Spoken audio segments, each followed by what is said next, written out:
मैंने आज आपको एक नया पीडीएफ शेयर किया है, आप चेक कर लो। और आज हम शुरू करेंगे विद जीएसटी। आज से समझ लो मेन क्लास शुरू हो। अब तक आपने टैली का बेसिक वर्जन सीखा।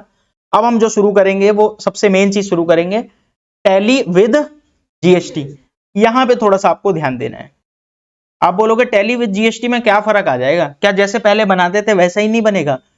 जैसे कंपनी पहले बनाते थे वैसे ही तो बनाएंगे, वैसे ही बनाओगे जैसे कंपनी आप पहले बनाते थे। लेकिन क्योंकि अब जीएसटी आ गया है तो उस कंपनी के पास जीएसटी नंबर होगा।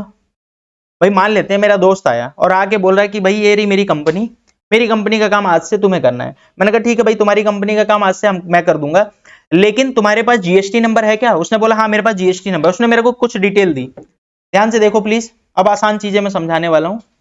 उसने अपनी कंपनी की डिटेल दी, आरडी एंटरप्राइजेज नाम है, मेरा जीएसटी नंबर ये रहा, मेरा एड्रेस कह रहा है सर्च कर लेना, मेरे को खुद ही नहीं पता क्या एड्रेस, ठीक है। उसके बाद बोल रहा है email ID, mobile number, business 1 अप्रैल 2024 से स्टार्ट हुआ, आप करो, ठीक है।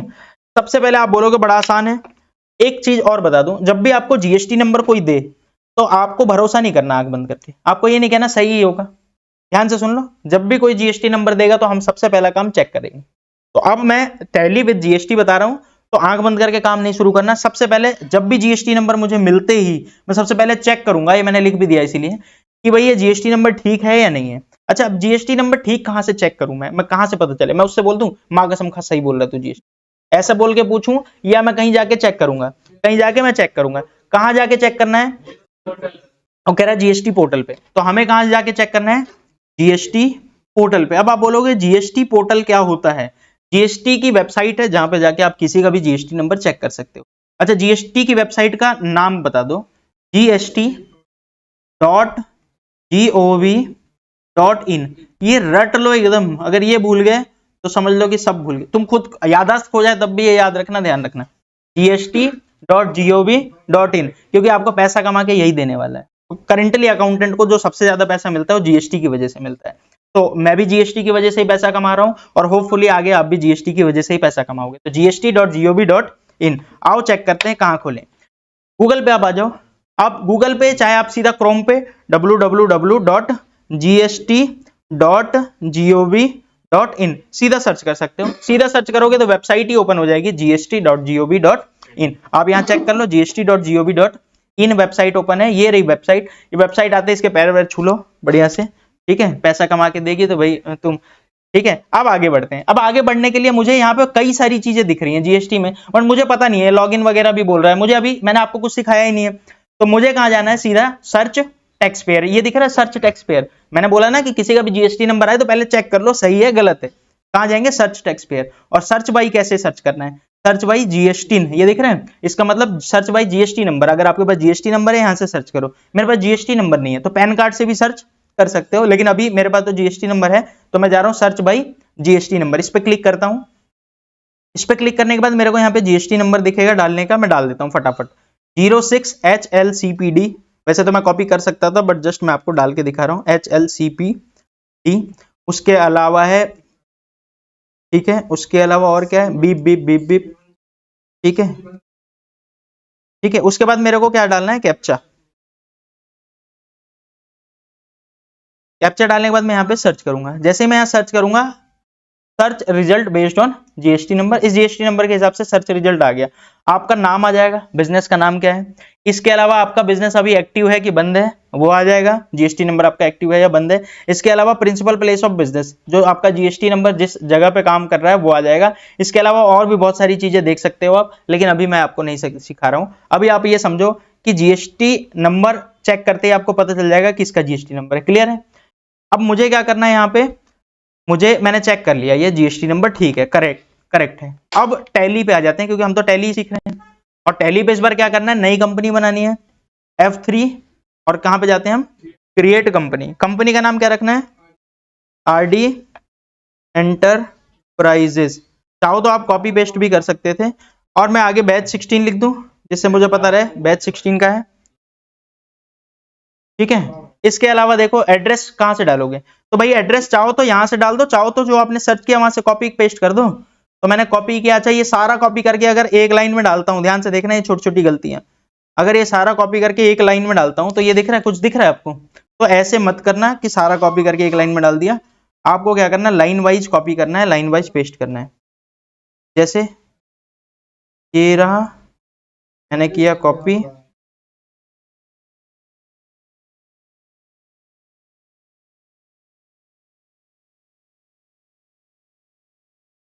और ये मैंने अगली लाइन में पेस्ट किया था, दिख रहा है। तो इस तरीके से करना ताकि सारी चीजें एकदम क्लियर दिखे। अच्छा, अब इधर आ जाओ। अब मैंने यहाँ पे देख रहे हो फरीदाबाद भी लिख दिया, हरियाणा भी लिख दिया, पिन कोड भी डाल दिया है। तो इसका मतलब आगे डालने की जरूरत नहीं पड़ेगी क्या? डालने की जरूरत पड़ेगी भाई। जैसे स्टेट है यहाँ हरियाणा डालना, ध्यान रखना। इसके अलावा पिन कोड यहाँ अलग से डालना। तो आपने पीछे डाल दिया तो ये मत सोचना कि छोड़ दो, अब आगे का डालने की जरूरत नहीं है। यहाँ से कोई मतलब नहीं है। मेनली मतलब कहाँ से? यहाँ नीचे। इसके अलावा टेलीफोन नंबर डाल देना, मोबाइल नंबर डाल देना, ईमेल आईडी, फैक्स, वेबसाइट, और आपका बुक्स कब से शुरू हो रही है। तो होपफुली ये सारी चीजें आपको आती हैं पहले से। कंपनी बना लोगे आप, बोलोगे कंपनी बन गई। कंपनी बनाते ही क्या पूछता है मेरे से? Feature, enable feature. इसमें क्या क्या सिखा रखा है आपको बताओ जरा। इसमें मैंने बोला ये पहला वाला यस, बाकी तीनों नो, यही बता रखा है। अच्छा, ये दोनों यस, बाकी सारे नो, यही बता रखा है। इसके अलावा इधर आ जाओ, इनेबल जीएसटी, क्या इसे यस करना है? अभी तक तो हम नो कर रहे थे क्योंकि बिना जीएसटी काम कर रहे थे, लेकिन अब तो विद जीएसटी काम करना है, तो ये क्या होगा? यस। अब यस करने के बाद कुछ चीजें मेरे से पूछेगा वो, देखो ध्यान से सुनना। यस करते ही वो मेरे से कुछ चीजें पूछेगा। जैसे यस पे एंटर करूंगा, कुछ चीजें पूछेगा। क्या क्या पूछ रहा है एक बार देख लो। सबसे पहले वो आपसे पूछ रहा है स्टेट, और आप ध्यान से देखना क्योंकि इसमें बहुत सारी चीजें हैं। आपसे पूछ रहा है स्टेट, कौन से स्टेट का आपका है जीएसटी नंबर, तो आप क्या डाल दो? हरियाणा। हरियाणा का ही है, हरियाणा। अब पूछ रहा है रजिस्ट्रेशन कैसा है आपका। अब देखो, जब भी आप जीएसटी में रजिस्ट्रेशन लेते हो, आपके पास तीन ऑप्शन होते हैं। या तो आप रेगुलर जीएसटी नंबर ले लो, या तो आप कंपोजिशन ले लो, या तो आप एसईजेड ले लो। अब आप बोलोगे ये क्या होता है, कंपोजिशन क्या होता है, एसईजेड क्या होता है, रेगुलर हमें तो नहीं पता। तो अभी आप मान के चलो, आपको जो भी दिखे आप बोलो सब रेगुलर है, क्योंकि अभी तक बाकी दोनों चीजें नहीं समझाया। जब हम जीएसटी पढ़ेंगे, टैली में तो ये भी बताऊंगा भी नहीं। जब हम जीएसटी पढ़ेंगे तो जीएसटी में आपको समझाऊंगा रेगुलर क्या होता है, कंपोजिशन क्या होता है, एसईजेड क्या होता है। तो उस हिसाब से वहां पे अगर कुछ चेंज करना होगा तो समझेंगे, ठीक है। अभी आपके मन में सब कुछ यही होना चाहिए, सारे बंदे क्या हैं? रेगुलर। तो मैं भी कौन हूं? रेगुलर। तो कहां पे सिलेक्ट करना है? रेगुलर सिलेक्ट करके आगे बढ़ो। समझ आ रहा है अभी तक? अच्छा, अब ये पूछ रहा है एसएससी ऑफ अदर टेरिटरी। अब ये बताओ पहले तो, एसएससी ऑफ अदर टेरिटरी, अब ये क्या क्वेश्चन है? अब ध्यान से सुनो, ये बहुत इंपॉर्टेंट चीज है जो मैं आपसे बोलने वाला हूं अभी। भाई, आपने सुना है इंडिया में स्टेट है और इंडिया में यूनियन टेरिटरी। अच्छा, एक नई चीज बताने वाला हूं तो थोड़ा सा ध्यान से सुनना, कई लोगों को नहीं पता होगा, कई लोगों को आप में से पता भी होगा। आपको पता है ना, कुछ स्टेट होते हैं, कुछ यूनियन टेरिटरी होती हैं। जैसे स्टेट कौन कौन से होते हैं? आप बोलोगे जैसे हम हरियाणा में रहते हैं, हरियाणा स्टेट है, ठीक है। अगर हम मान लेते हैं पंजाब में रहते हैं तो पंजाब क्या है? स्टेट है। अगर हम मध्य प्रदेश में रहते हैं, स्टेट है। अगर हम राजस्थान में रहते हैं, स्टेट है। बोलोगे अच्छी बात है। लेकिन अगर आप पुडुचेरी में रहते हो, सुना है कभी पुडुचेरी के नाम? तो वो यूनियन टेरिटरी है, पुडुचेरी, ठीक है। इसके अलावा दिल्ली, दिल्ली यूनियन टेरिटरी है, पता है आपको? इसके अलावा चंडीगढ़ यूनियन टेरिटरी है। आप सर्च कर सकते हो। यूनियन टेरिटरी और स्टेट में फर्क क्या है, पहले तो ये समझो यूनियन टेरिटरी और स्टेट में फर्क क्या है। तो देखो, जनरली स्टेट बोला जाता है कि बड़ा है, जनरली स्टेट को बड़ा, और यूनियन टेरिटरी होते हैं छोटे। जनरली ध्यान रखना, ऐसा नहीं है, क्योंकि दिल्ली भी कोई छोटा नहीं है, दिल्ली अच्छा खासा बड़ा है। पहली चीज। दूसरी चीज क्या होता है, स्टेट में अपना एक सीएम होता है, पता है ना सबको? स्टेट में अपना एक सीएम होता है, चीफ मिनिस्टर। जैसे हरियाणा का अपना होगा, पंजाब का अपना होगा। लेकिन यूनियन टेरिटरी में सीएम नहीं होते। यूनियन टेरिटरी कौन चलाता है? राज्यपाल चलाता है, अगर आपको पता होगा तो। ठीक है, नहीं पता तो अभी इग्नोर करो ये सारी बातें, आपको इतना पॉलिटिक्स में घुसने की जरूरत नहीं है। सिंपल। स्टेट में क्या होते हैं? सीएम होते हैं। स्टेट एक पूरा राज्य होता है, एक चीफ मिनिस्टर बनाया जाता है, वो उसको स्टेट को संभालता है। लेकिन यूनियन टेरिटरी नॉर्मली कौन संभालता है? सेंट्रल गवर्नमेंट ही संभालती है, उसके अंदर राज्यपाल काम करता है, ठीक है। अब ध्यान से सुनना बात को। अब आपके मन में आ रही होगी यार, लेकिन मैंने तो सुना है दिल्ली का भी सीएम है, पहले केजरीवाल था, अभी चेंज हो गया है, कौन है अभी? ठीक है, जो भी है, मेरे को नाम नहीं पता। तो दिल्ली के तो हैं, तो दिल्ली को ना स्टेट का दर्जा मिला पड़ा है, पहले तो ये समझो। दिल्ली है यूनियन टेरिटरी, दिल्ली है यूनियन टेरिटरी, लेकिन दिल्ली को ना स्टेट का दर्जा मिला पड़ा है।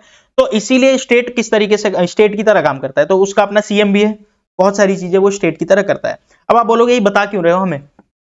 बता इसलिए रहा हूं क्योंकि मैंने आपको बताया, अगर मान लेते हैं मैं हरियाणा में रहता हूं, और मैंने हरियाणा में ही सेल की। ध्यान से सुनना बात को, आप गूगल पे वैसे सर्च कर सकते हो लिस्ट ऑफ यूनियन टेरिटरी, तो आपको जितनी यूनियन टेरिटरी इंडिया में है आपको सबकी लिस्ट आ जाएगी। जैसे लद्दाख यूनियन टेरिटरी, ठीक है, हाँ जी 8 बता रहे हो, आप जितने भी हैं आप सर्च कर लेना, मैं एसएसटी थोड़ा ना पढ़ा रहा हूँ मुझे अकाउंट्स पढ़ानी है। आगे बढ़ते हैं, ठीक है। तो देखो हरियाणा से हरियाणा में सेल करते हो तो बताओ क्या टैक्स कौन सा देना होता है? आप बोलोगे सीजीएसटी और एसजीएसटी। अच्छा सीजीएसटी का क्या मतलब है? सेंट्रल गवर्नमेंट, और एसजीएसटी का क्या मतलब है? स्टेट गवर्नमेंट को टैक्स जाएगा, स्टेट जीएसटी, और एससीजीएसटी का मतलब सेंट्रल जीएसटी, यानी इसका पैसा एक तो सेंट्रल गवर्नमेंट को जाएगा और एक स्टेट गवर्नमेंट को जाएगा। अच्छा लेकिन अगर मान लेते हैं मैं चंडीगढ़ में रहता, ठीक है, और चंडीगढ़ क्या है? चंडीगढ़ तो यूनियन टेरिटरी है। अच्छा तो चंडीगढ़ से चंडीगढ़ में ही सेल किया हूं, चंडीगढ़ में ही रहता हूं, चंडीगढ़ में ही सेल किया, चंडीगढ़ में ही मेरे पास जीएसटी नंबर है, तो जो मेरा जो सेम स्टेट में बेचते हैं तो लोकल सप्लाई, और लोकल सप्लाई होती है तो आपको क्या पता है अभी तक? सीजीएसटी और एसजीएसटी लगता है। सीजीएसटी का मतलब सेंट्रल जीएसटी, और एसजीएसटी कैसे लगा है? क्योंकि ये तो स्टेट है ही नहीं, तो यहां पे यूटीजीएसटी लग जाता है। एसजीएसटी का ही दूसरा नाम है, एसजीएसटी मतलब स्टेट जीएसटी। अब स्टेट में नहीं हो आप, कहां पे हो? यूनियन टेरिटरी में, तो क्या बोल देते हैं? यूटीजीएसटी यानी यूनियन टेरिटरी जीएसटी। तो मैं फिर से एक बार बात बोल रहा हूं, एक इंपॉर्टेंट बात बोल रहा हूं, अगर आप दिल्ली में, सॉरी आप अगर स्टेट में रहते हो तो आपको जब सेम स्टेट में बेचते हो तो सीजीएसटी और एसजीएसटी लगाना होता है, सेंट्रल जीएसटी और स्टेट जीएसटी। लेकिन जब आप यूनियन टेरिटरी में रहते हो तो सीजीएसटी के साथ क्या लगाना होता है? यूटीजीएसटी। लेकिन ध्यान रखना सेम स्टेट में बेचोगे तो, किसी और स्टेट में बेचोगे तो हमेशा क्या लगेगा? आईजीएसटी। अब आप मान लेते हैं मैं रहता हूं चंडीगढ़ में, ध्यान से सुनना, मैं रहता हूं चंडीगढ़ में, चंडीगढ़ में मैंने स्पेलिंग गलत लिख दी, ठीक है, और मैंने लद्दाख में बेचा। ध्यान से सुनना, मैं रहता हूं चंडीगढ़ में, चंडीगढ़ यूनियन टेरिटरी है और लद्दाख भी क्या है? Union territory. मैंने चंडीगढ़ से लद्दाख में बेचा, बताओ क्या लगेगा?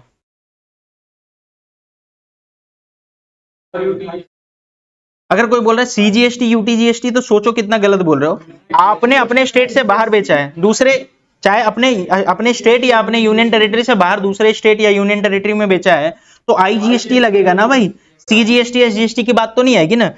तो ये मैं जस्ट कंफ्यूज करने के लिए पूछा। अभी कुछ दिन पहले एक स्टूडेंट ने मेरे से पूछा था कि सर यूनियन टेरिटरी से यूनियन टेरिटरी में बेच रहे हैं तो यूटीजीएसटी क्यों नहीं लग रहा? भाई कहां से लगेगा एक बात बताओ, यूनियन टेरिटरी को भी आप अलग थोड़ा ना समझो, यूनियन टेरिटरी या स्टेट एक ही है ना भाई, स्टेट की तरह ही तो है, बस उसका नाम यूनियन टेरिटरी है। अच्छा एक स्टेट से दूसरे स्टेट में बेच रहे हो, आईजीएसटी।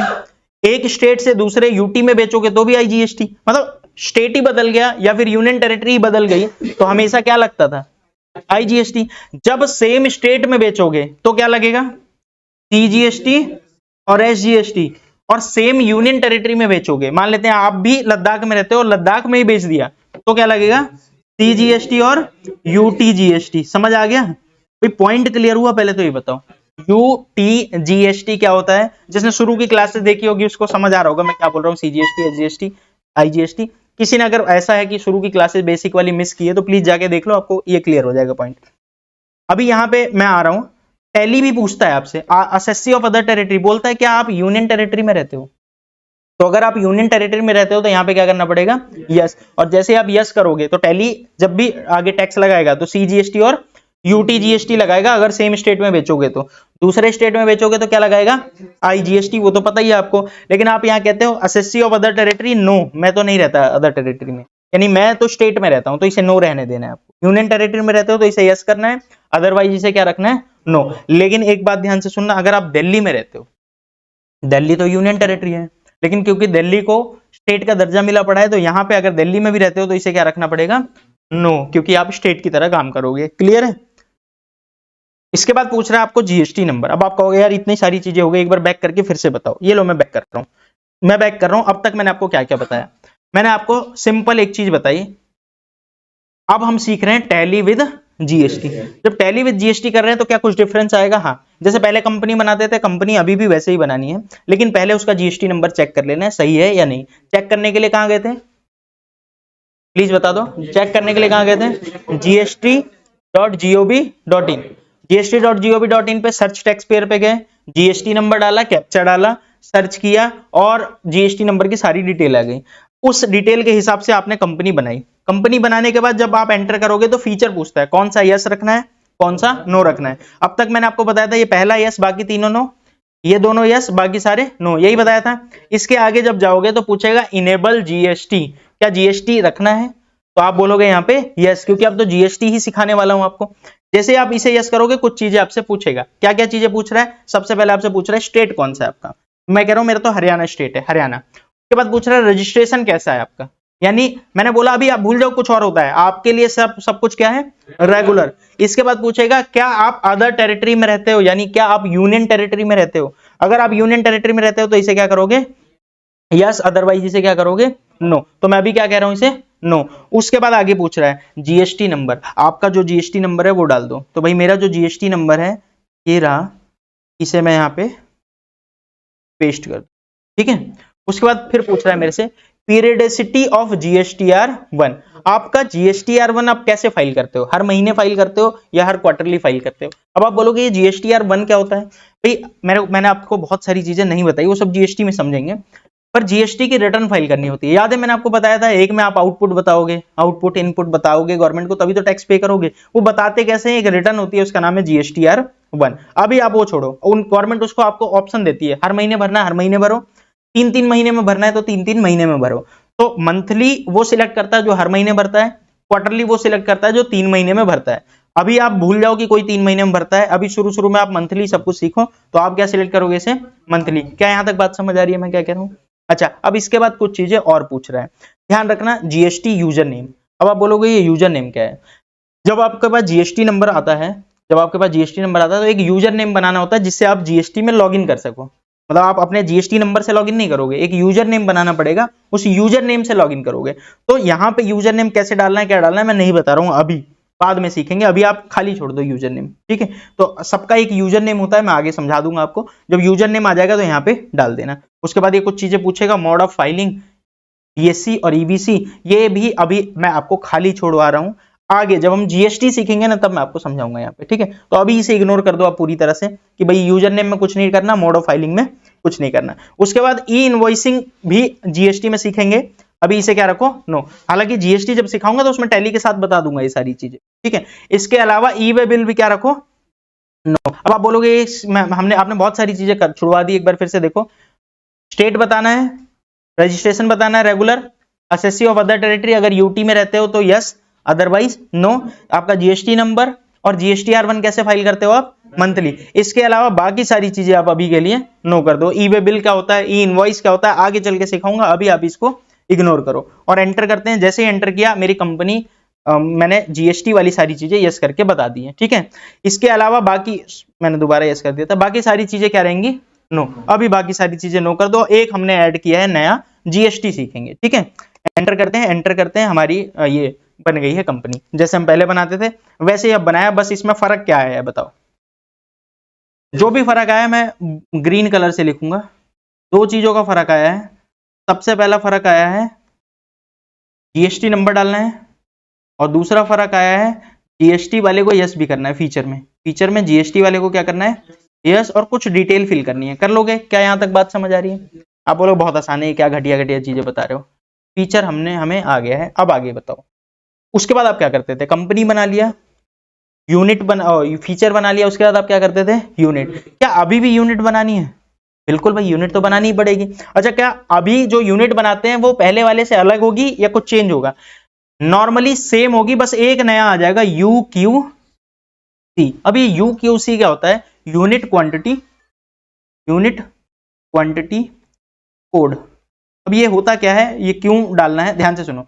यानी जैसे पहले यूनिट बनाते थे, पहले तो मैं आपको दिखाता हूं, वैसे ही बनाने जाएंगे। कहां जाते थे बताओ जरा, क्रिएट के बाद कहां जाते थे, यूनिट, क्रिएट के बाद यूनिट, और यूनिट के अंदर में सबसे पहले सिंबल डालते थे, याद है। आप बोलोगे वो सेम ही तो आ रहा है, केजी। उसके बाद फॉर्मल नेम लिखते थे, किलोग्राम। पर इसके बाद एक नया आ गया UQC, पहले नहीं आता था, ध्यान से देखो, UQC नया आ गया, यूनिट क्वांटिटी कोड। अब ये इसका क्या मतलब होता है, इसका कहता है कि देखो ऊपर, अच्छा कोई लोग किलोग्राम में गलत स्पेलिंग लिखते हैं, कोई कुछ लिखता है, टैली को नहीं समझ आता। अब लेकिन ध्यान से सुनना, अब आप इससे जीएसटी की रिटर्न फाइल करोगे, टैली को इस तरीके से तैयार करोगे, जीएसटी की रिटर्न फाइल करोगे, और वहां पे गवर्नमेंट पूछती है आपने किस में बेचा है, जैसे ये आइटम बेचा है केजी में बेचा है कि किस में बेचा है, तो आपने ऊपर स्पेलिंग गलत डाल दी, कोई केजी लिखता है, कोई केजीएस लिखता है, कोई केजीएफ लिख देता है सीधा, ठीक है। तो अब एक बार बताओ, आपने कुछ भी लिख दिया, टैली को कैसे पता चल रहा है? तो टैली कह रही है कि भाई मैं यहाँ पे एक कोड दे रही हूँ और इनमें से सिलेक्ट करो कि आपने ऊपर क्या लिखा है। मुझे नहीं समझ आ रहा। अब ये जितने कोड दिख रहे हैं इन्हीं में से सिलेक्ट करना है। ध्यान रखना, गलत नहीं करना, नॉट अप्लीकेबल करके आगे नहीं बढ़ना है, गलती हो जाएगी। किलोग्राम को आपको इसमें ढूंढना है, कहाँ है। आप चाहो तो के से सर्च कर सकते हो, बाकी मैं यहाँ ढूंढ रहा हूँ कहाँ है के। मैं थोड़ा नीचे आ गया, ये आ गया किलो, अरे यार मेरे को नहीं, ये रहा, ठीक है, किलोग्राम। किलोग्राम के आगे इसको सिलेक्ट करना है, ये वाला यूनिट क्वांटिटी कोड डालना है। समझ आ रहा है? आप बोलोगे बहुत सिंपल है ये तो, जैसे पहले यूनिट बनाते थे वैसे ही बना रहे हैं, बस एक नया आ गया UQC। और नंबर ऑफ डेसिमल प्लेसेस कितने हैं? 1 2। तो भाई केजी में अगर 3 है तो 3 ही डालोगे, जैसा पहले सिखाया है वैसा ही है। समझ आ गया? तो 1 केजी बना लिया। इसके अलावा अगर मुझे पीसेज बनाना है तो मैं डाल सकता हूं PCS, पीसेज, और UQC। अब इसमें ढूंढो पीसेज कहाँ है। अब आप बोलोगे मैं पी से सर्च कर सकता हूँ डायरेक्ट। हाँ भाई, पी से सर्च कर सकते हो, पी से दिख के कौन कौन से पीसेज। पीसेज कितने? डेसिमल प्लेसेज अगर 0 है तो 0 रह के आगे बढ़ जाओ। समझ आ रहा है? अच्छा, क्या मुझे और जितने यूनिट बना सकता हूँ? बिल्कुल आप बना सकते हो। मान लेते हैं कि मेरी कंपनी बॉक्स में बेचती है, तो क्या बनाऊंगा? BX box. उसके अलावा यहाँ पे UQC बॉक्स ढूंढ सकता हूँ, बॉक्स ढूंढ रहा हूँ। आप बोलोगे क्या सारी यूनिट मिल जाएगी? यहाँ पे डोजन मिल जाएगा? हाँ, ऑलमोस्ट सब कुछ मिल जाएगा। लेकिन मान लेते हैं फिर भी कुछ ऐसा है, देखो नॉर्मली सब कुछ यहाँ मिल जाता है, बट मान लेते हैं फिर भी ऐसा कुछ है जो मेरे को नहीं मिल रहा। हमारी कंपनी अलग तरीके से रस्सी में बांध के बेच रही है और उसको लिखती है कि मान लेते हैं पैकेट, तो पैकेट लिख रही है तो पैकेट ढूंढ लोगे, ये रहा पैक्स। ठीक है, आप कह रहे हो कि यार सब कुछ है लेकिन फिर भी हमारी कंपनी ऐसे यूनिट में बेच रही है जो यहाँ नहीं है। वो कह रहा है बंडल, बंडल भी है भाई, ठीक है, बंडल भी है, बंचेस भी हैं, कैन तक हैं, ये आप देखोगे तो कैन भी है, cubic centimetre, cubic metre, carton, carton भी है, ये कार्टून में बेचते हो। नॉर्मली सब कुछ मिल जाएगा, ध्यान से सुन लो प्लीज, क्योंकि इंपॉर्टेंट बात बताने वाला हूं। नॉर्मली सब कुछ मिल जाएगा, बट फिर भी ऐसा हो सकता है, क्योंकि भाई क्योंकि इंडिया में तो कितने सारे काम है ना, हो सकता है किसी ऐसी यूनिट में बेच रही हो जो यूनिट यहाँ नहीं दिख रहा। तो क्या करें हम? क्या हम न्यू UQC बना लें? न्यू UQC बना लें? ध्यान से सुनना, सबसे इंपॉर्टेंट बात, नहीं बनानी, क्योंकि टैली GST की रिटर्न फाइल करेगी और GST को इतना ही पता है, इतने जितने यूनिट यहाँ पे दिख रहे हैं ना नीचे, यही बने हैं। अगर कोई नया आ गया तो आप अपनी मर्जी से मत बनाना, क्योंकि एरर आएंगे आगे चल के, ध्यान रखना। इंपॉर्टेंट बात बता रहा हूं, न्यू UQC नहीं बनाना। यूनिट नहीं थी तो बना लेते थे, तो अगर UQC नहीं मिल रहा तो नहीं बनाना है, तो फिर हम कौन सा डालें? तो आपको अदर्स डाल देना है। कौन सा? अदर्स। अदर्स, ये दिख रहा है आपको अदर्स? तो अगर कोई सा नहीं मिल रहा तो क्या डालना है? अदर्स। लेकिन ध्यान रखना, न्यू नहीं बनाना, तो जो है जैसा है वैसा कर लोगे। होपफुली आपको UQC वाला पार्ट समझ आ गया होगा। ठीक है, तो कंपनी बना लोगे विद GST, फीचर इनेबल कर लोगे विद GST, यूनिट बना लोगे। यूनिट जब GST के साथ रहेगी तो क्या फर्क नया आएगा बताओ जरा? एक नया चीज आ जाएगा, UQC यूनिट क्वांटिटी कोड डाल दोगे। अब आप बोलोगे ठीक है, इतनी चीजें तो हमें समझ आ रही हैं, अब ये बताओ स्टॉक आइटम बनाएंगे। स्टॉक आइटम कैसे बनाएंगे? ये भी तो पहले बनाते थे स्टॉक आइटम। स्टॉक आइटम भी बनाना है क्या? स्टॉक आइटम में भी कुछ नया आ जाएगा? हाँ, जैसे अभी मैंने बताया ना, यूनिट में क्या नया है? UQC। वैसे स्टॉक आइटम में नया क्या आएगा? स्टॉक आइटम में 2 चीज नहीं आ जाएगी, एक आ जाएगा HSN कोड और दूसरा आ जाएगा, एक आ जाएगा HSN कोड और दूसरा आ जाएगा GST रेट। अब आप बोलोगे ये क्या है यार, ये क्या नया पंगा है? पहले तो HSN कोड बताओ, ये तो नाम सुन के डर लग रहा है। HSN कोड ये क्या है? ध्यान से सुनो बात को, बहुत अच्छे से समझना। पहले तो HSN कोड लाया गया टैक्स चोरी से बचाने के लिए, जो टैक्स की चोरी होती है उसके लिए। दूसरी चीज, गवर्नमेंट चाहती है कि कौन सा आइटम कितना बिका है हमें पता होना चाहिए, पूरे साल में कौन सा आइटम, इंडिया में कौन सा आइटम कितना बिक रहा है हमें पता होना चाहिए। इसीलिए हर आइटम का एक कोड बनाया गया, हर आइटम का एक कोड बनाया गया। अब मैं थोड़ा सा दूसरे वे में एक्सप्लेन करता हूं कैसे है, ध्यान से सुनना। आपको पता है इंपोर्ट क्या होता है? इंपोर्ट क्या होता है पता है किसी? ये हमारा इंडिया है मान लेते हैं, अच्छा नक्शा नहीं बना पर मान लेते हैं ये इंडिया है, और इंडिया के बाहर से अगर आप कुछ खरीदते हो तो उसे क्या बोलते हैं? इंपोर्ट। और इंडिया के बाहर अगर कुछ बेचते हो, अगर कुछ आप सेल करते हो तो इसे क्या बोलते हो आप? एक्सपोर्ट। अच्छा, अब ध्यान से सुनना बात को। आपने सुना इंडिया के बाहर सोना सस्ता है, गोल्ड सस्ता है, आईफोन सस्ते हैं, आईफोन सस्ते हैं, सुना है आपने? अगर दुबई से, ज्यादातर लोगों के मुंह से आप सुनते होगे कि दुबई से आईफोन लेकर आया, क्योंकि दुबई में आईफोन सस्ता है। और दुबई में गोल्ड भी हो सकता है सस्ता हो, मुझे नहीं पता, मैं जस्ट एक एग्जांपल लेने वाला हूं, ध्यान से सुनो। मान लेते हैं साउथ अफ्रीका में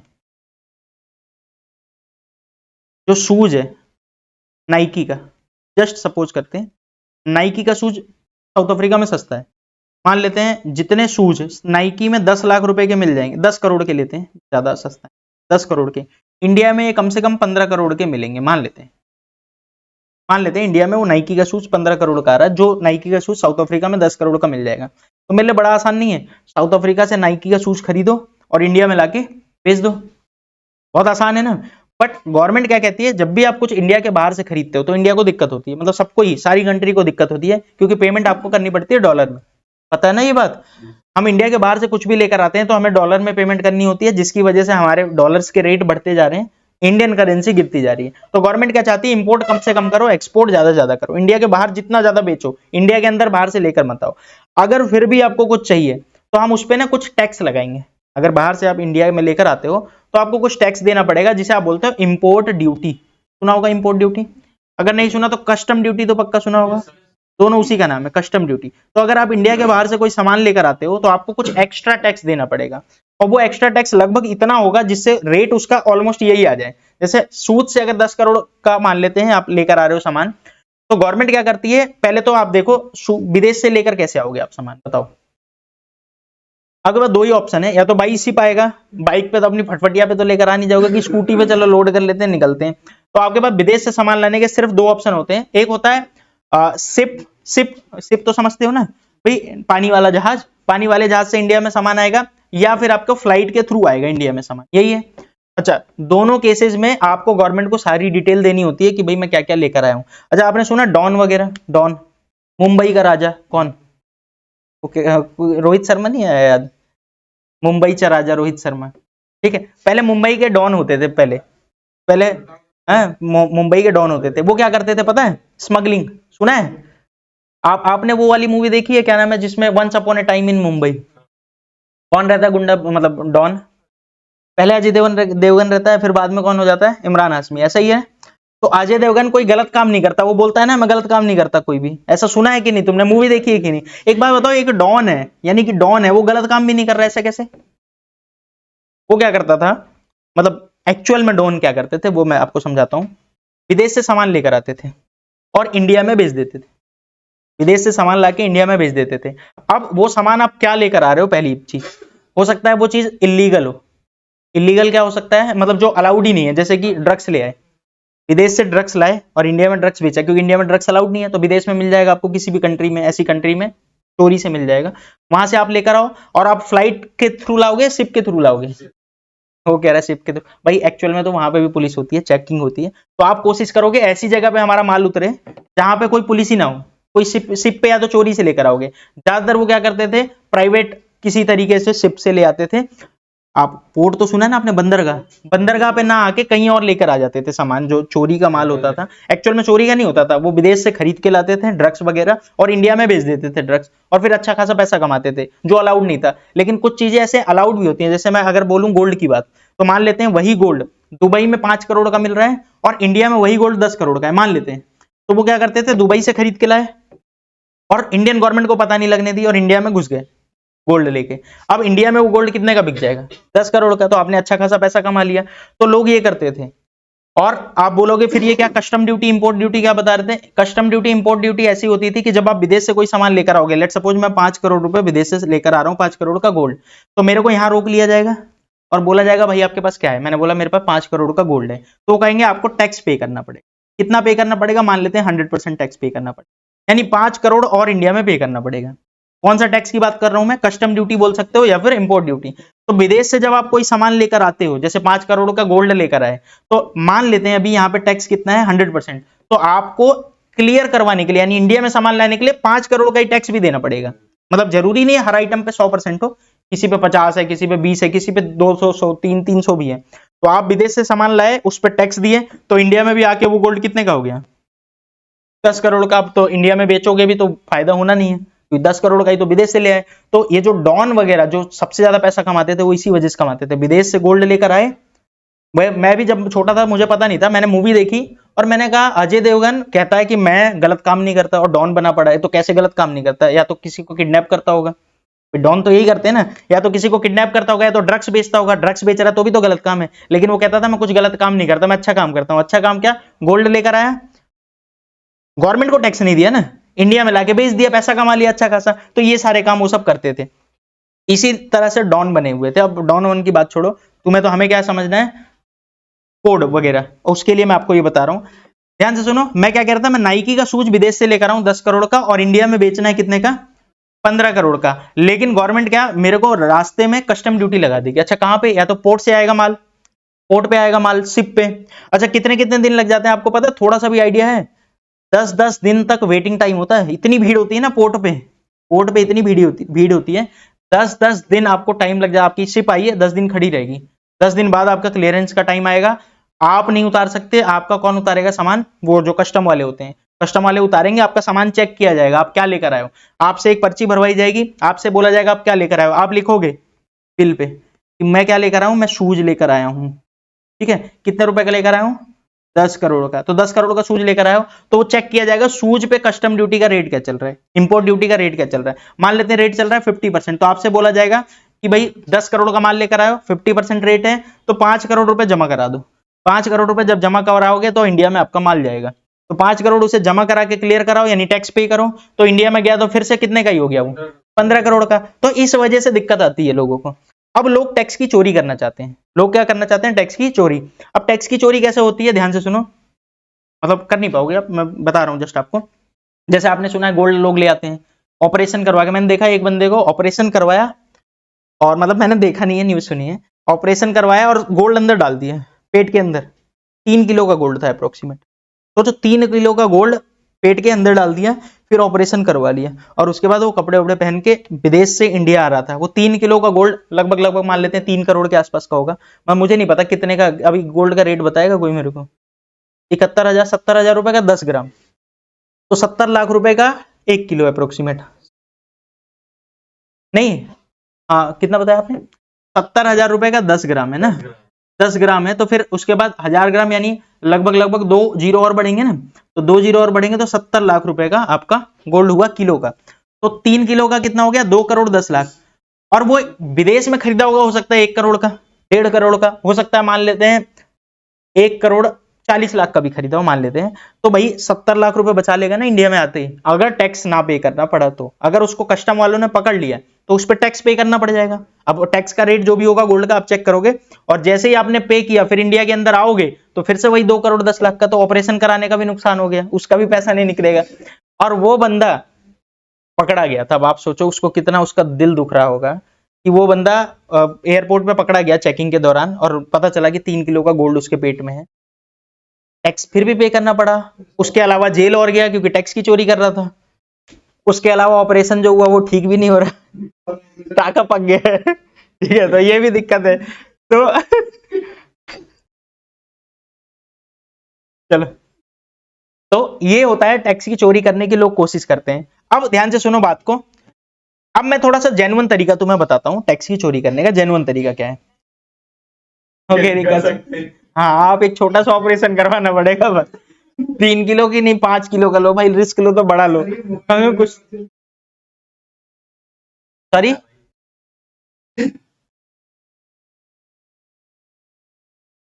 कई चीजों पे नहीं लगता, ऐसा नहीं है हर चीज पे लगेगा।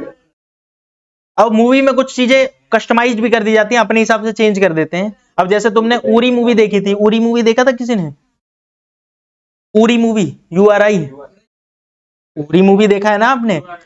पूरी मूवी में आपने एक सीन देखा है जहां पे एक बच्चा ड्रोन बनाता है, याद है?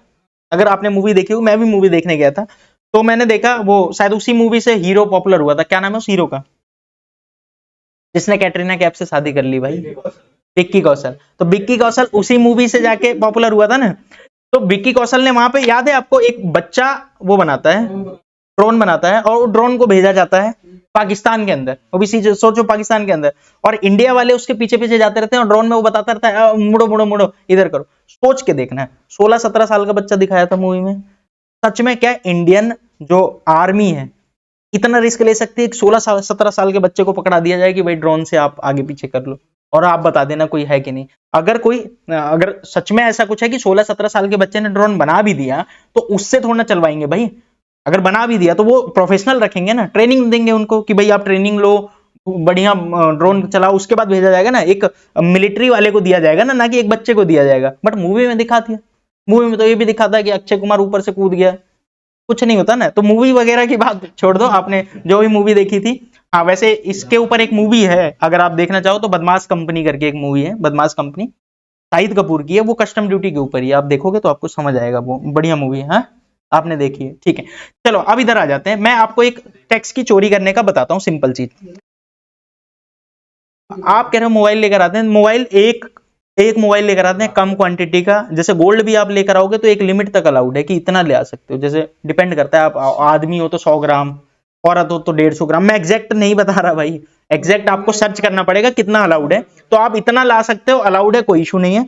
अब मान लेते हैं मैं गया वहां पे, विदेश गया, अब मेरे को मान लेते हैं मेरे साथ कोई गया है, अब उसको झुमका पसंद आ गया विदेश में, लोहे सोने का, तो मैं क्या बोलूंगा, अब नहीं ले जा सकते भाई, रास्ते में पुलिस पकड़ लेगी। अरे भाई छोटी मोटी चीजें, एक जो, हाँ कह रही है पहन के तो आ सकते, तो फिर मैं तो 3 किलो का माला बनवा लूं। आप कह रहे हो हाँ 15 ग्राम, वेरी गुड, उन्होंने सही बोला, आप सर्च करो, इतना इतना कुछ अलाउड होता है कि इतने ग्राम से ज्यादा नहीं ला सकते। अब आप कह रहे हो कि 3, मैं तो 10 किलो का माला बनवा के ले आऊं फिर गोल्ड का। ठीक है, चलो अब फालतू की बातें छोड़ो, अब मैं थोड़ा सा टैक्स चोरी का बताता हूं आपको। हाँ तो किराया भी तो लगेगा भाई किराया भी लगेगा, फिर बात वही आ जाएगी। चलो अब इधर आ जाओ फटाफट, आ जाओ फटाफट, इधर आ जाते हैं। मैं शूज लेकर आ रहा हूं विदेश से, ध्यान से सुनना, मैं शूज लेकर आ रहा हूं विदेश से, और मैं बड़ा सोच रहा हूं कि यार शूज पे ना 50% टैक्स है, यानी 5 करोड़ का टैक्स देना पड़ेगा इंडिया में आते ही, और इंडिया में बिकेगा ही 15 करोड़ के आसपास, तो मेरा कुछ बचेगा नहीं। मैं बड़ा सोच रहा था, फिर मैंने कहा दिमाग लगाता हूँ। जो बिल बना रहा था उस टाइम पे, मान लेते हैं मैं जापान से लेकर आ रहा हूँ, तो बिल वाले को बोला मैंने, भाई शूज मत लिख, एक काम कर, शूज की जगह टी शर्ट लिख दे। बिल पे क्या लिख दे, टी शर्ट 10 करोड़ की। अब उसने बोला भाई टी शर्ट थोड़ा है शूज है, मैंने बोला तू लिख तो दे, तेरा क्या मतलब है। उसने लिख दिया भाई ये तो टी शर्ट है, और टी शर्ट पे मान लेते हैं टैक्स जो है 10% है, मान लेते हैं कस्टम ड्यूटी टी शर्ट पे 10% है, मान लेते हैं भाई, लड़ाई झगड़ा मत करने लग जाना कि क्या है ये नहीं है वो है। अब मैं शर्ट लेकर आ रहा हूँ शूज, और कहां पे बैठा हूं बताओ, शिप पे, और शिप पे बैठा हूं, मेरी शिप आ गई, मेरा नंबर आने वाला है, मैं परेशान हूं कि क्या करूं। मैंने वो बिल दिखाया, वो आदमी पूछे, कई मैंने आपको बताया ना पोर्ट पे बहुत भीड़ होती है, कभी कभी 10-10 15-15 दिन की भीड़ होती है, 10 दिन बाद आपका नंबर आने वाला है। अब आपने एक पर्ची भर के दिया, उस पर लिखा हुआ है टी शर्ट लाए हैं 10 करोड़ के। अब वो क्या करेगा, हो सकता है कि वो चेक करे, हो सकता है चेक ना करे, ये भी है, ये भी चांसेस है कि इतनी भीड़ होती है तो कई बार वो चेक नहीं करते हैं, आगे बढ़ो, शक होता है जिस पे उस पे चेक करेंगे, नहीं तो बाकियों का माल उतारो भेजो फटाफट। तो अब टी शर्ट पे मान लेते हैं चेकिंग नहीं हुई, वैसे तो देखो सिमिलर मिलते जुलते आइटम लिखेंगे वो, लेकिन मैं जस्ट आपको एग्जांपल दे रहा हूँ, शूज की जगह टी शर्ट लिख दिया। अब जैसे ही टी शर्ट लिखा 10 करोड़ का, और टी शर्ट पे 10% टैक्स है, मान लेते हैं 10%, तो आपको कितना टैक्स देना पड़ेगा, सिर्फ 1 करोड़, और इंडिया में आपका माल आ गया सिर्फ और सिर्फ कितने में, 11 करोड़ में। लेकिन अगर चेकिंग हो गई, आप कह रहे हो अभी चेकिंग नहीं हुई तो आ गए अंदर आप, मान लेते हैं चेकिंग हो गई, तो चेकिंग हो गई तो आपको 50% टैक्स देना पड़ जाएगा। अच्छा, और ऊपर से आप पे बोला जाएगा कि आप तो चोरी कर रहे थे, आपको बोला जाएगा, आप पे पेनल्टी लगाई जाएगी, तो उस टाइम पे आप पेनल्टी नहीं लगाने दोगे, क्या कह के कि भाई साहब इसको शूज बोलते हैं क्या, मैं तो इसको टी शर्ट ही बोलता हूँ, और तो और जिस दुकान वाले से लिया था उसको भी टी शर्ट बोलता हूँ, भाई मेरे गली गली मोहल्ले में सबके सब इसको टी शर्ट ही बोलते हैं, शूज तो कोई बोलता ही नहीं है। मैं जिससे पूछ रहा हूँ वो टी शर्ट ही बोलता है इसको। दुकानदार को भी बोला टी शर्ट देना तो शूज दिखाया वो, तो इसे हम तो टी शर्ट ही बोलते थे, क्योंकि पूरे वर्ल्ड में अलग अलग लैंग्वेज में अलग अलग चीजों को अलग अलग चीज बोला जाता है ना। अब टी शर्ट और शूज तो बहुत ज्यादा कॉमन नेम है, तो आप सुन रहे हो और आप कह रहे हो कि हाँ, मान लेते हैं मैं कोई ऐसा नाम लूं जो आपने कभी सुना ही ना हो, तब तो आप कंफ्यूज हो सकते हो ना कि ये पता नहीं क्या नाम है। तो ऐसे करके टैक्स की चोरी करने की कोशिश की जाती थी, अगर पकड़े गए तो बोल दिया जाएगा कि भाई मेरे को तो मैं तो इसको टी शर्ट ही बोलता हूं, और नहीं पकड़े गए तो फिर तो आपने पैसे बचा ही लिए हैं। तो इस तरीके से लोग करते थे। अब गवर्नमेंट को भी लगा, पूरे वर्ल्ड वाइड डिसाइड हुआ कि यार ये लोग ना चोरी करने की कोशिश कर रहे हैं, अब एक काम करते हैं, हर आइटम का कोड बना देते हैं, जितने भी आइटम है सबका एक कोड होगा। अब जब कोड होगा तो फिर क्या फायदा होगा, पहले तो फायदा छोड़ो, सॉरी नुकसान तो कुछ होगा ही नहीं, फायदा देखो। अब आप शूज को टी शर्ट बोलते हो, आप शूज को चप्पल बोलो, आप शूज को कुछ भी बोलो, पर कोड तो वही रहेगा, किसी भी लैंग्वेज में सर्च करो कोड तो वही रहेगा। तो आप ये रूल आ गया कि कोड लिख के भेजोगे आप जो भी आइटम होगा उसका क्या लिख दोगे यहाँ पे, कोड। अब कोड का फुल फॉर्म दिया गया HSN कोड। इतना मुश्किल है ये HSN की फुल फॉर्म कि मैं आपको दिखाता हूं। फुल फॉर्म ऑफ HSN याद रखना है क्या? बिल्कुल याद रखना है। देखो, हार्मोनाइज्ड सिस्टम ऑफ नोमेनक्लेचर, ये है HSN कोड का फुल फॉर्म। कितनी कंट्रियां यूज करती हैं इसको? 200 से ज्यादा कंट्रियां यूज करती हैं। सारी कंट्रियां इस HSN कोड को यूज करती हैं जब भी एक देश से दूसरी देश में सामान जाता है। और इवन GST में गवर्नमेंट ने बोला भाई GST में भी तो इंडिया में भी माल घूम रहा है।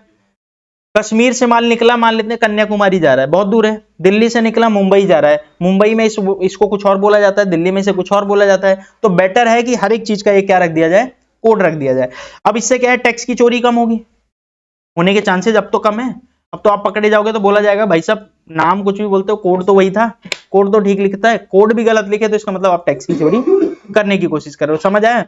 तो कोड डाला जाता है। अब कोड मिलता कैसे है? कोड सर्च करना पड़ता है आपको। जैसे लैपटॉप का आप सर्च कर सकते हो कि लैपटॉप का HSN कोड, वैसे GST पोर्टल पे भी जाके सर्च किया जा सकता है। कैसे करते हैं मैं आगे चल के बताऊंगा। अभी आप समझो हर एक आइटम का कुछ ना कुछ कोड होगा। अब आप बोलोगे एक बात बताओ, आइटम का HSN कोड होगा गुड्स का, लेकिन सर्विस का भी कोड होता है क्या? क्योंकि एक कंट्री से दूसरी कंट्री में सर्विस तो कभी नहीं जाती होगी, गुड्स ही जाते होंगे। तो गुड्स का कोड बना दिया, क्या लिखा? HSN। तो अगर सर्विस का कोड होगा तो सर्विस GST में आया और सर्विस का कोड डाला गया SAC, फुल फॉर्म है SAC, सर्विसेज अकाउंटिंग कोड। तो अगर गुड्स बेचना है तो क्या होगा? HSN, और अगर सर्विस बेचना है तो क्या होगा? SAC। फुल फॉर्म याद रखना, harmonise system of nomenclature, spelling के साथ याद रखना। मुझे याद नहीं है, तुम्हें कोई फर्क नहीं पड़ता कि मुझे थोड़ा इंटरव्यू देने जाना है। इंटरव्यू कैसे देने जाना है आपको? तो आपसे पूछा जाएगा, मेरे से कोई पूछेगा तो मैं कहूंगा कि मैं नहीं बताऊंगा, ईगो है, बात खत्म। ठीक है, तुम अब इंटरव्यू में जाके ये थोड़ा ना बोल सकते हो कि मेरे अंदर ईगो है, मैं नहीं बता रहा, तो फिर तुम्हें भगा दिया जाएगा। ठीक है, अब आगे बढ़ते हैं। और SAC को क्या बोलोगे? Services accounting code. क्लियर है यहां तक? अच्छा, अब आप वो सब छोड़ो, अब हम टैली पे आ रहे थे, और टैली पे हमने क्या किया था? एंट्री करने हम वो लेजर बना रहे थे, जैसे हमने यूनिट बना लिया था। अब हमें क्या बनाना है? Stock item. जैसे स्टॉक आइटम पहले बनाते थे वैसे ही बनाना है, ऑलमोस्ट वैसे ही बनाना है, बस दो नई चीज बढ़ जाएगी, एक HSN कोड और एक GST रेट। एक HSN कोड और एक GST रेट। जैसे लैपटॉप का HSN कोड क्या है? मैंने लिख दिया है आपको समझाने के लिए, 8471, और GST रेट क्या है? 18%। इसका क्या मतलब है?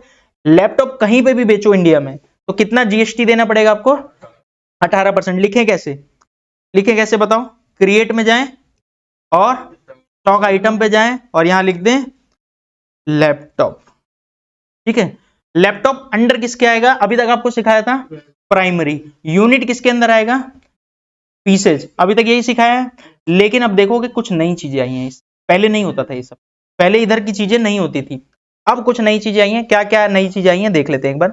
GST अप्लीकेबिलिटी, पहले पूछ रहा है क्या GST इस पे लगेगा? तो आपके पास ऑप्शन है अप्लीकेबल या फिर नॉट अप्लीकेबल, यानी जब लैपटॉप में बेचूंगा क्या इस पे GST लगेगा या नहीं। अगर लगेगा तो अप्लीकेबल, और नहीं लगेगा तो नॉट अप्लीकेबल। लेकिन मैं कह रहा हूं GST तो लगेगा इस पे, वो भी 18%, तो क्या सिलेक्ट करोगे? अप्लीकेबल। फिर वो आपसे पूछ रहा है HSN या फिर SAC की डिटेल, HSN या SAC की डिटेल।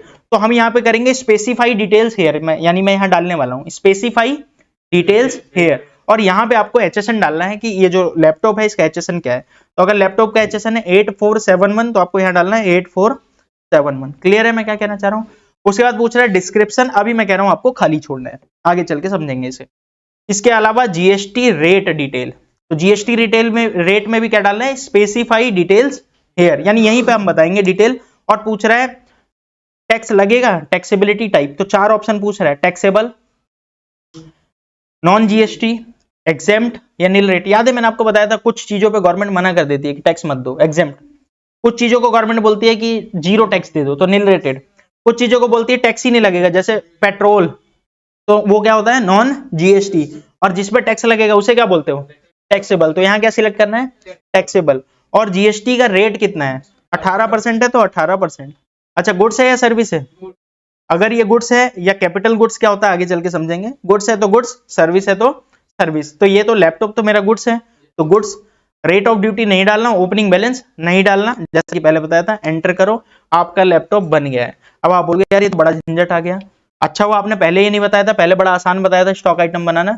पहले एक बार आपको आसान वाला आ गया, फिर मैं टफ वाला बता रहा हूं। क्या आप लैपटॉप बना लोगे? एक बार मैं मोबाइल भी बना के दिखाता हूं, जस्ट आज का लास्ट, इसके बाद फिर आज छुट्टी हो जाएगी, फिर हम कल आगे करेंगे, ठीक है। तो लैपटॉप भी एक बार बना के दिखाता हूँ। क्या बनाना है मुझे? Stock item. कहां पे जाता हूं मैं? क्रिएट, और क्रिएट के बाद स्टॉक आइटम। क्या नाम लिखना है? लैपटॉप बन गया तो अब क्या बनाऊंगा? मोबाइल। मोबाइल अंडर प्राइमरी, और यूनिट क्या है? पीसेज। यहां तक तो ठीक है। अब यहां सबसे पहले क्या पूछ रहा है? GST applicable. जीएसटी है या नहीं है? अप्लीकेबल है, नॉट अप्लीकेबल? अप्लीकेबल। उसके अलावा पूछ रहा है एचएसएन डिटेल। क्या करोगे? Specify details here. एचएसएन क्या डालोगे बताओ जरा? 8517। इसके अलावा जीएसटी रेट डालोगे? कौन सा GST rate? Specify details here. Taxable कौन सा सिलेक्ट करूं इन चारों में? टैक्सेबल। और रेट बताओ? 18%। गुड्स है सर्विस है, क्या है? मोबाइल तो गुड्स है, तो गुड्स एंटर करो, एंटर करो, और एक बार और एंटर करो, यूनिट स्टॉक आइटम बन गया है। कुछ समझ आया? थोड़ा बहुत तो मैंने आपको समझा दिया है, मैं एक बार फिर से यहाँ पे आपको एक्सप्लेन कर दे रहा हूँ एक बार। आज मैंने कुछ नई चीजें बताई हैं, बल्कि एक काम करते हैं, ये वाली क्लास तो यहीं खत्म करते हैं, ऑलरेडी बहुत ज्यादा डिले हो गया। अगली क्लास में हम सबसे पहले पिछले आज की जो जो बताया मैंने उसका रिविजन करा दूंगा एक बार 5 मिनट में, ताकि आपको याद आ जाए आपको क्या क्या बताया गया है। फिर उसके बाद मैं आपको आगे भी बताऊंगा, ठीक है। कुछ चीजें आपसे भी करवा के देखेंगे कि आप कर पा रहे हो कि नहीं, क्या आप विद जीएसटी यूनिट बना पा रहे हो, कंपनी बना पा रहे हो, और स्टॉक आइटम वगैरह बना पा रहे हो कि नहीं। अभी आज की क्लास यहीं मैं खत्म करता हूँ, कल की क्लास में मिलेंगे, ठीक है।